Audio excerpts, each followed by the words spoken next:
Hello, and welcome to Practical Ideas for Growth. I'm Sarah Dobek, and happy Friday. I hope everybody is excited for the weekend. I know we are here at Innovatus. Very excited. I almost was going to say happy Thursday and then got real excited that it wasn't Thursday and it was actually Friday. I legit thought it was Friday all day yesterday. That's the worst. It is. It is. Well, I'm so excited to be on here talking today because there has been a common theme that has come up the past couple of weeks, and especially in conversations this week, that I really just thought was a great idea for us to have a conversation on this week. And it's this idea of what makes a good network.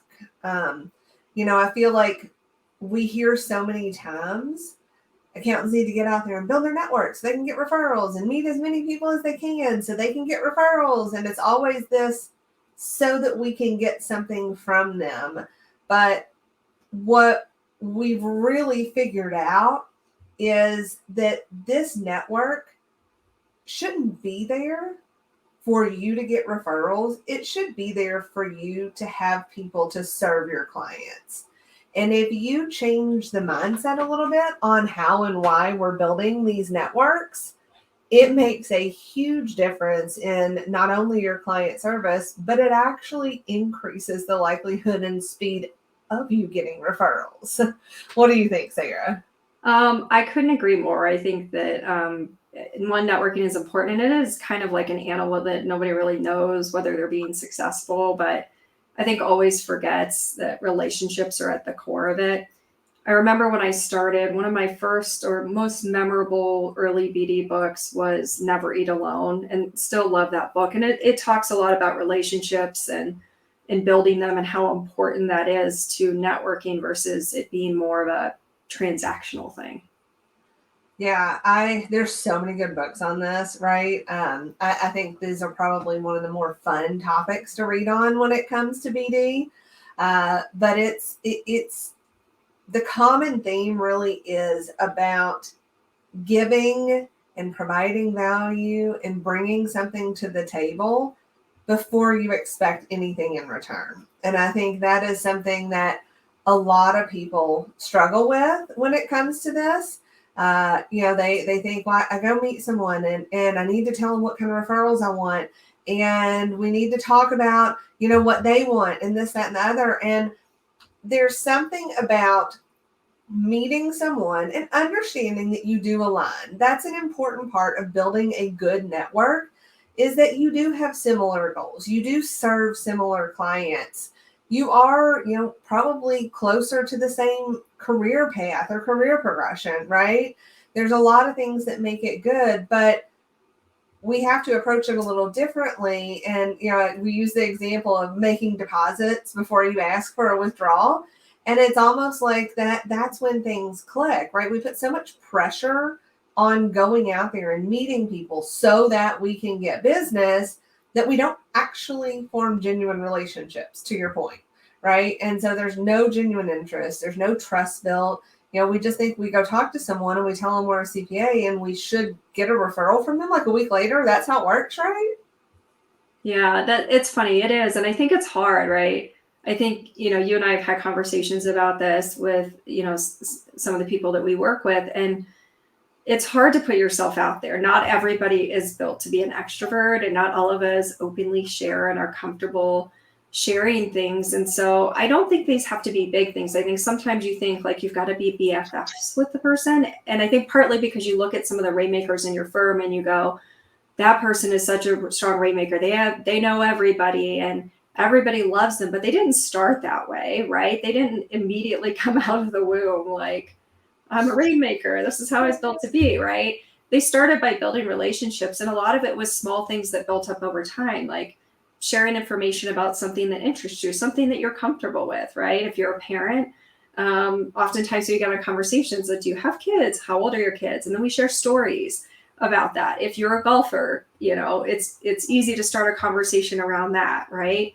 If you're into something else like wine, just getting to know somebody, I think, is really important, and probably more important than like some of the initial discovery, although I don't want to totally dismiss that either, in getting to know somebody, but just, sitting down and talking to somebody without a task list checked agenda, if that makes sense. Yeah, yeah. That's that genuine interest. You know when people are faking it. You know when they're just trying to collect names, trying to add people, to their list of people that they know and everything. So those connection points are huge. And the other thing that I kind of wanted to bring up here too is once you've built that connection and you have those relationships, understanding that it's not a one-for-one reciprocal situation. And we've just had a call probably not even 2 hours ago talking about this and talking about what everybody struggles with building their networks, right? And said, I struggle with it because this individual works with high net worth individuals and says, I get a lot of referrals from investment advisors, right? But most of my clients already have an investment advisor that they like. And so I don't feel like I'm in a place to give them a lot of referrals. And so we said, let's take a step back because, one, they're not sending you 9 times out of 10, they're not sending you the referral with the expectation that you send something right back. That's their client. And they're sending you the referral because they trust that you are good at your job and that you're going to take care of their client. And that's a bigger piece than this reciprocal relationship because they know if they refer their client to someone that does a bad job, it puts their relationship at risk. So that's the start of it, right? That you've got to understand where the person is coming from. They're sending you this because they trust you. And then the second thing is reciprocal referrals aren't the only way you can bring value to the relationship, right? So we talked about some ideas of like having, making other introductions, right? Introducing them to other people in the industry, taking them to a networking event, maybe even finding ways to do a joint speaking engagement, right? So you can talk about both sides of this and bringing them in to some of these opportunities that you have to get in front of prospects, because those are other ways to add value. It doesn't have to just be that you're giving a referral back. And there was another example that I thought was great. One was the accountant inside of a law firm, right? And so what they did was basically they had this relationship where the accountant, if they had a lot of complicated questions they couldn't get answered, they'd call the CPA and ask for a little bit of help on that accounting advice, right? Quick questions, nothing that like should be long and drawn out and billed or anything, but like gut checks, simple questions, stuff like that. And they're providing value by helping support them in their job. And that firm is sending them tons of referrals as well because they have that relationship. Absolutely. It's so interesting. I mean, there are so many ways that you can give back. I remember when I was doing BD for my one of my firms in Chicago, a lot of it was just that, right? Supporting a charity, right? If you couldn't give a referral right away, and not just monetarily, but we showed up, right? We showed up, we brought other people. I loved introducing once I got out of my shell and I was no longer a wallflower. Yes, at one point I was. I would love introducing people and making introductions because I can still stand in a room and see who's nervous, and I intentionally go up and talk to those people, right? To pull them out of their shells. I think it's fun and engaging, and it makes them feel special and maybe helps just a little bit with that fear. But I almost prefer relationships. And, we were talking about Europe earlier before we started this call, because Ty here is taking a magical trip that I'm super jealous of. But, there's a different culture around getting to know you in most other countries outside of the United States. And we don't start with whatever the business is. We start with, let's get to know the people that we're working with. And typically from their business, it goes through transactions after that. And, it's odd to me that still has to be an intentional focus here in the US, that it's not just go, go, go, but we've got to take the time to do that.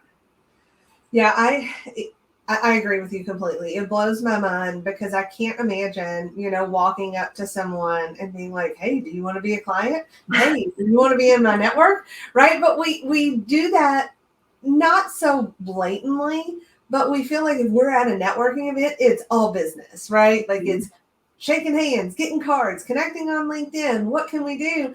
And it really should be about meeting people. And to your point about introducing people and connecting and just going up and talking to people.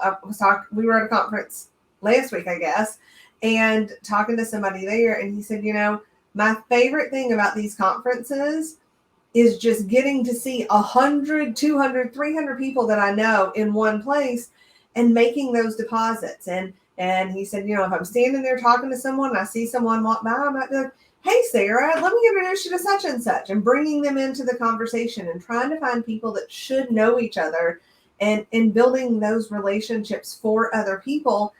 And that's a huge part of adding value, right? And to your point, there's a lot of wallflowers. There's a lot of people that are nervous. And so if you can be that connector, then everyone is going to think of you, right? You're going to be front of mind when it's time for them to call and say, hey, I need somebody to do this, or I'm thinking about this. They're calling you first. And it may not be something you can help them with the first time, but they're going to keep calling you, right? And say, hey, do you know someone for this? And eventually you're going to be like, well, I can help you with that actually, right?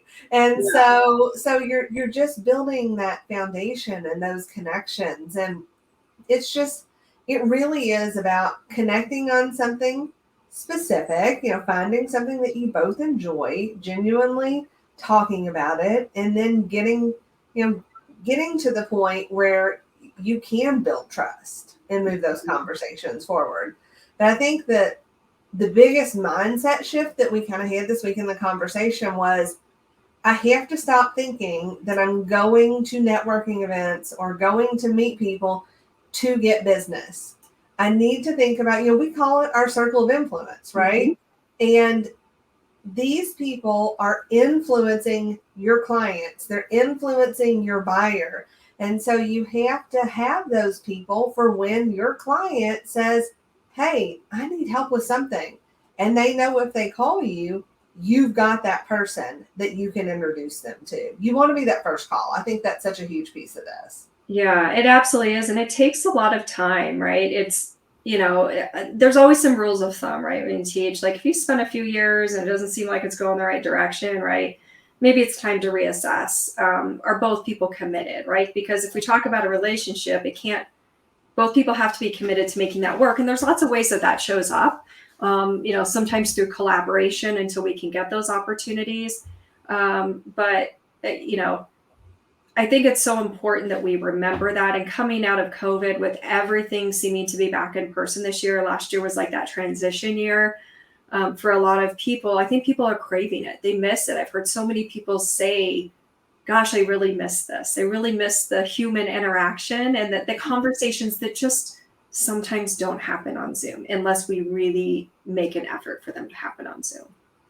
It is intentional. It is. And I want to kind of jump on that comment though that you said about sometimes we have to reevaluate these relationships. If they've not gone somewhere in a couple of years, is this worth our time? Does this make sense? And we just had this conversation too. It's like, I feel like I invest time in people and then it doesn't go anywhere. And I said, well, are you asking questions to make sure that they have the same goals as you? And they said, well, no, well, I mean, what should I ask, right? Like, what could I ask? And I said, if you meet someone and, Sarah and I talk and we talk about, what Sarah does and what I do. And I say, you know what, Sarah, it seems like, we work with a very similar client base. Would it make sense for us to get together and see if there's opportunities, for us to work together or refer business? Sarah might be like, no, I have no intention of working with you, right? Like, no, I'm full of, or they may make an excuse, right, of why they don't want to, but it puts it kind of back on them. And then if they're like, yeah, that'd be great, that's a sign that they're probably more aligned with what your goals are, as opposed to just agreeing to go to coffee because you asked, right? Or agreeing to go to lunch because you asked them. You want to try to uncover whether or not they're in the same place as you or in a similar place. Yeah.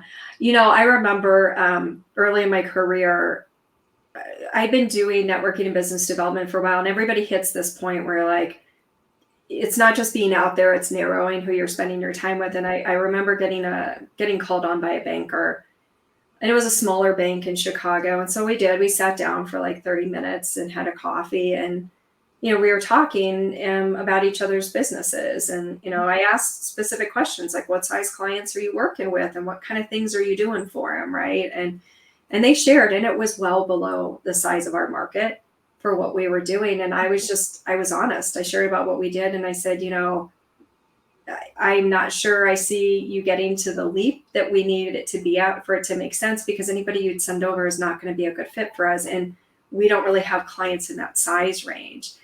And he was clearly early in his career and still wanted to keep meeting. And I was like, hey, like, I like you. You're a nice person. Let me see if I can find some people to introduce you to, but it just doesn't make sense to do this. And it was hard in the moment, but I still look back at it and then go, it was the right decision, right? Because we all have a limited amount of bandwidth, right? And I love it that there will always be a piece of our business in the accounting profession that is referral based from our clients and from our centers of influence, but it is still one-to-one, that development. And so you will always be limited.